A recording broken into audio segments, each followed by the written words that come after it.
안녕하세요. 엄마도 아는 차트 영상 시청하기 전에 구독과 좋아요 부탁드리고 해외 증권사를 이용하시면 나스닥 한 계약 기준 150만원, 최소 증거금 0.01계약 기준 14,000원부터 선물 거래가 가능합니다. 자세한 내용은 댓글을 참조해 주시고 셀프 계좌 개설 시 영상을 참조해 주시기 바라겠습니다.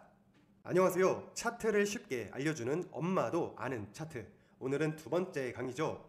저번 시간에는 캔들의 기본 개념, 상위 캔들과 하위 캔들의 관계에 대해 공부를 했었고 복습은 잘 되고 있으시죠? 시종 고저가 무엇을 의미를 하는지를 알아볼 시간입니다. 단순하게 시가가 얼마다, 종가가 얼마다 이렇게 외우는 걸로는 부족합니다. 그 안에 담긴 의미와 심리전, 즉 매수세와 매도세의 치열한 싸움을 이해를 해야 진짜 차트 고수가 될 수 있습니다. 이제부터 캔들이란 매수자 즉 바이, 매도자 즉 셀, 이 전쟁의 기록이다 라고 생각을 하셔야 됩니다. 오른쪽에 양봉 캔들이 있죠. 시가가 만원, 종가가 11,000원입니다. 윗꼬리는 고가, 아랫꼬리는 저가, 저번 시간에 다 했습니다. 여기서 특히나 중요한 거는 바로 이 종가입니다. 종가란 오늘 하루 동안 매수자와 매도자가 서로 밀고 당기기를 하다가 최종적으로 합의된 가격입니다. 그래서 종가는 심리적인 기준선이 됩니다.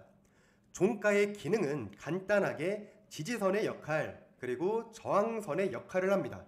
자, 여기 양봉 캔들을 보자면 종가가 11,000원이죠.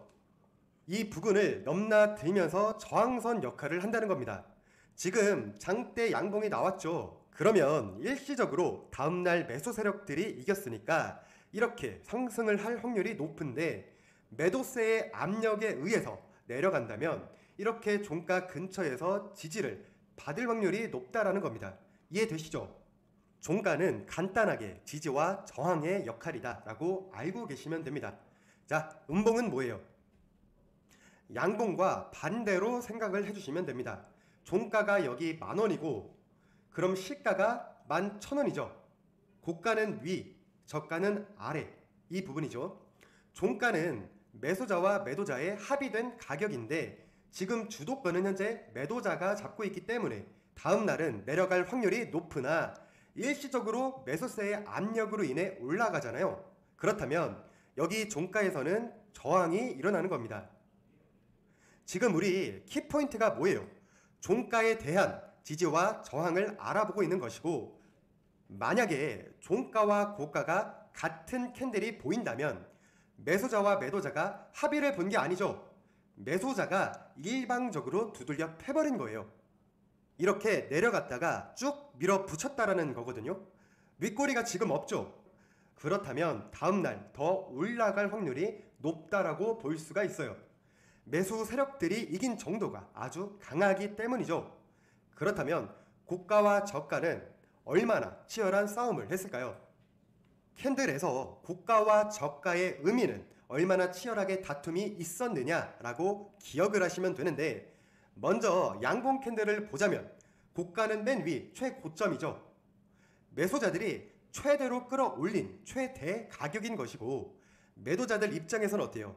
이 가격까지는 안 돼. 저항을 한 자리란 말이죠. 그렇다면 저가는 맨 아래 이 9,000원 최저점으로 볼 수가 있고 매도자들 입장을 먼저 보자면 최대로 밀어낸 가격인 것인데 매수자들 입장은 허용할 수 있는 최저치의 가격인 것이죠. 이 정도까지만 허용을 하고 안 되겠다 싶어 쭉 올려버린 경우죠. 그러니까 이 최저 가격만큼만은 안 된다는 매수자들의 이유들이 여러 가지가 있겠죠. 뭐 힘을 알아보려고 하는 것인지 또는 테스트를 하기 위해서 그런 건지 뭐 여러 가지 종합적인 이유들이 있을 거고 그렇기 때문에 중요한 자리이다 라고 생각하시면 됩니다. 어쨌든 매수 세력들이 이기고 있는 싸움이기 때문에 고가를 한번 다시 보자면 매수자들 입장에서 이렇게 움직여서 20%의 수익률을 내고 싶었어. 그런데 밀렸죠. 그렇다면 이 밀린 부분이 정말 힘에 붙여서 밀린 것인지 아니면 이길 힘은 있었으나 작전상 후퇴를 했는지 이 부분이 중요합니다. 허용을 했으면 즉 작전상 후퇴를 했다면 다음날에 상승을 할 것이고, 매도 세력에 밀렸다면 다음날 하락을 하겠죠. 지금 이 하나의 캔들로도 나타낼 수는 있지만 전날의 캔들 또는 그 다음날의 캔들을 보고 우리는 추측하여 매매를 해야 된다는 것입니다. 가장 중요한 부분이고 지속적으로 강조 드릴 것이기 때문에 지금 당장 이해하지 않으셔도 됩니다. 예를 하나 들어보겠습니다. 지금 이 날을 보자면 다음날 음봉이 나온 것으로 확인이 되고 있죠. 그렇다면 이 날은 밀린 척이 아니라 밀린 것으로 간주가 될 수가 있고, 그 다다음 날에 양봉 캔들을 보자면 양봉이 나왔지만 어때요? 매수 세력들이 이긴 것은 아니죠. 매수 세력 그리고 매도 세력이 강도가 반반이었고, 전날과 그리고 그 전날을 보자면 매도 세력이 이기고 있다라는 겁니다. 그렇다면 이 강도가 완전히 밀릴 것이냐 아니면 밀리다가 들어 올릴 것이냐, 이것은 이때의 캔들을 보고 우리는 의사결정을 할 수 있다라는 겁니다. 종합하자면 시가, 종가는 지지와 저항의 역할을 하는데, 지금 보는 이 자리는 지지의 역할을 할 것이고, 또는 이 부근들은 어때요? 여기는 저항의 역할을 할 것입니다. 이렇게까지만 알고 있으시면 됩니다. 어렵게 생각하지 마시고 반복해서 지속적으로 알려드릴 예정이니까 걱정하지 마시고, 자, 그렇다면 음봉이라면 매도세가 이긴 날입니다. 쉽죠? 반대로만 생각을 하시면 되기 때문에 빠르게 넘어가 보겠습니다. 고가는 매수자들이 반격을 시도했으나 결국 실패를 한 지점으로 볼 수가 있고, 매도자들 입장에서는 어때요? 허용을 할 수 있는 최고 가격이죠. 그렇다면 저가는 매수자들이 마지막까지 저항을 했던 자리였고, 매도자들 입장에서는 바닥까지 끌어낸 자리이고, 여기도 마찬가지로 허용을 했느냐 밀렸느냐로 볼 수가 있겠죠. 만약 밀린 것이라고 한다면 다음날 반등이 나와 올라갈 수 있는 것이고, 허용을 했다면 다음날도 쭉 내려간다는 것이죠. 그리고 큰 시세의 움직임을 보기 위해서는 변동폭을 보셔야 되는데, 변동폭이란 고가와 저가의 차이를 나타내는 거죠. 표현을 하자면 하루 동안 얼마나 요동쳤는지를 보여주는 지표예요. 평소에는 2%에서 3% 움직이던 종목이 갑자기 하루에 10%에서 15% 이상이 움직였다. 이건 곧 강한 상승 또는 하락이 나올 가능성이 높다라는 신호입니다. 마지막으로 정리 한번 해보자면 지금 시스코라는 종목이죠. 자, 계속 작았던 캔들이 갑자기 이렇게 크게 길어진다면 곧 시세 분출이 나올 수 있다는 것입니다. 미국 주식을 주로 하다 보니까 미국 주식들로만 말씀을 드려보는데 국내 주식과는 비슷하고 동일합니다.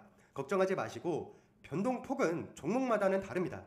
예를 들어 평소에 10%에서 15% 움직이는 종목이라면 이 변동폭이 커지려면 20%에서 25% 정도 이렇게 변동성이 있어야 큰 시세가 분출이 된다라고 알고 있으시면 됩니다. 포인트만 정리해서 보자면 시종 고저 중에 시가는 다음 시간에 하고, 종가, 고가, 저가는 지지와 저항의 역할을 한다.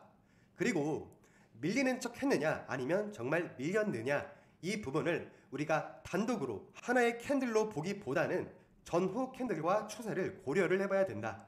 자, 우리 변동폭은 캔들의 길이고 폭이 크면 클수록 시세 분출 가능성이 크죠. 이제부터는 캔들을 보실 때 단순한 그림이 아니라 매수자, 매도자 이 둘의 치열한 전쟁터로 보이실 겁니다. 다음 시간에 시가의 의미, 몸통 해석법, 동시호가, 갭 상승과 갭 하락에 대해 차근차근 더 쉽게 알려드릴게요. 오늘도 함께 해주셔서 감사합니다. 구독과 좋아요, 다음 강의를 위한 알림 설정도 꼭 해주세요. 다음 시간에 뵙겠습니다.